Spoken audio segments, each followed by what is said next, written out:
Vamos a hablar de un gran personaje. ¿Se imagina alguien que habla 32 idiomas? Que tradujo la Biblia del sánscrito a nuestro idioma, algunos de sus pasajes. También era un gran narrador de ópera, pero sobre todo un conocedor de la historia, de la filosofía, de la música. Ese tipo de personajes parecieran de pronto de un cuento, o salidos tal vez de la historia cinematográfica.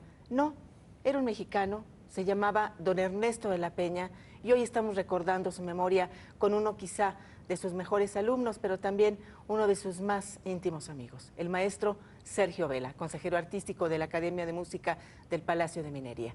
Maestro.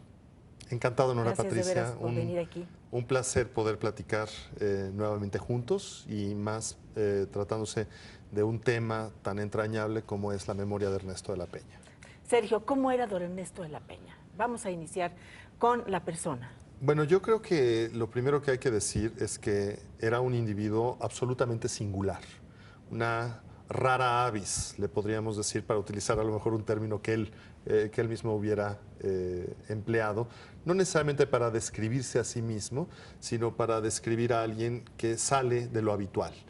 Efectivamente, Ernesto de la Peña es una de las figuras más emblemáticas de una voracidad intelectual, de una apetencia por saberlo, aprehenderlo en el sentido lógico de la palabra, prácticamente todo, con parcelas muy específicas de conocimiento en las cuales él decidió descollar brillantemente, particularmente en las humanidades, en la filología, en las lenguas, en los estudios religiosos, en la historia, en la literatura y desde luego en la música, con un especial énfasis en el fenómeno operístico. Pero todo esto estaba dado en un individuo cuya bonomía natural era prácticamente inusitada, porque suele asociarse con quien tanto sabe una especie de pedantería a priori o una cierta inaccesibilidad.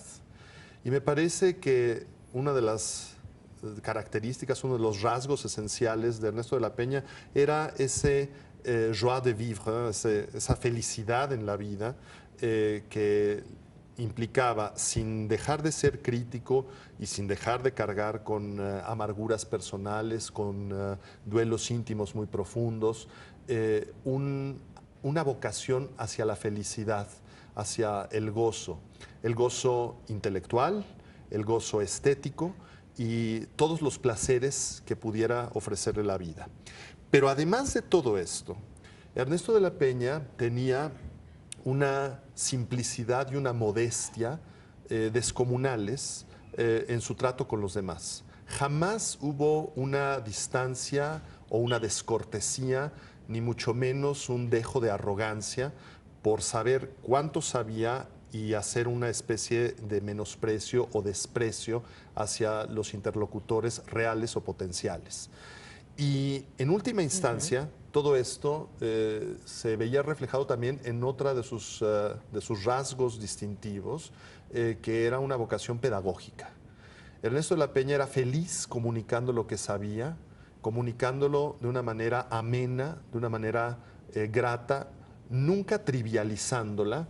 Es decir, su labor de divulgación no era hacer del conocimiento una simplificación para que se entendiera, sino más bien un estímulo para que el interlocutor potencial, y en esto me refiero muchísimo a televidentes y a radioescuchas, porque hizo una ingente labor en estos ámbitos de comunicación masiva, para que ese público pudiera aspirar y de facto alcanzar niveles de mayor sofisticación intelectual.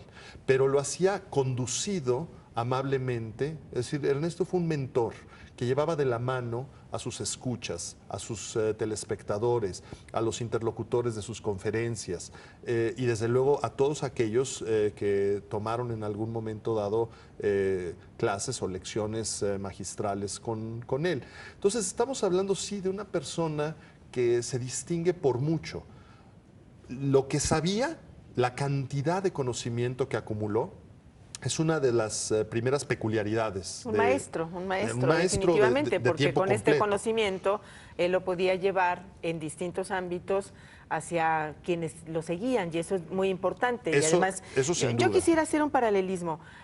Con Ernesto de la Peña, muchos conocimos los clásicos, pero sobre todo el espíritu de los mismos, en un lugar que no era la academia, y esto es muy importante, ¿no?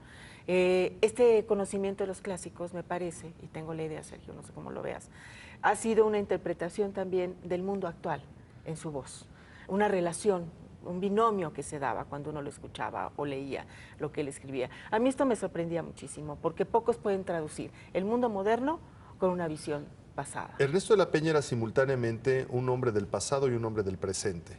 Y eso me parece que es lo que lo marca como una mente para el porvenir también. Es decir, estuvo al día en cuestiones tecnológicas, por ejemplo, para poder abrevar de Internet, para utilizar todas las herramientas de una era informática, pero jamás con un afán de ver estas herramientas como un medio. Perdón, como un fin, sino meramente como un medio para poderse hacer de mayor bagaje intelectual. Y efectivamente lo que hacía era una especie de revisitación y un replanteamiento de los clásicos, trayéndoles al presente, insuflándoles nueva vigencia que está intrínsecamente en los clásicos. Y por los clásicos no es nada más la antigüedad grecolatina, sino todo aquel fenómeno cultural que en el transcurso del tiempo no deja de tener importancia, es decir, que no sufre el desgaste, la usura del tiempo. Todo aquello que tiene una importancia y un valor intrínseco, sea en terrenos filosóficos, históricos, literarios, musicales, etcétera. Ernesto lo veía como algo con lo que se comerciaba, con lo que se trataba cotidianamente y permitía que las personas advirtieran que la cultura contemporánea es una cultura que deriva de un largo proceso de acumulación histórica. En materia de humanidades, porque finalmente Ernesto de la Peña era un defensor de las humanidades clásicas en el sentido de esta preocupación por colocar la reflexión del hombre y lo humano como eje de gravedad de toda la vida intelectual. En materia de humanidades no hay verdades sustituibles, sino acumuladas. Gracias por hablarnos con tanta vehemencia, del personaje, del sabio y del amigo. No será falta. Viene del corazón. Sergio. Muchas gracias a ti. Gracias, Sergio.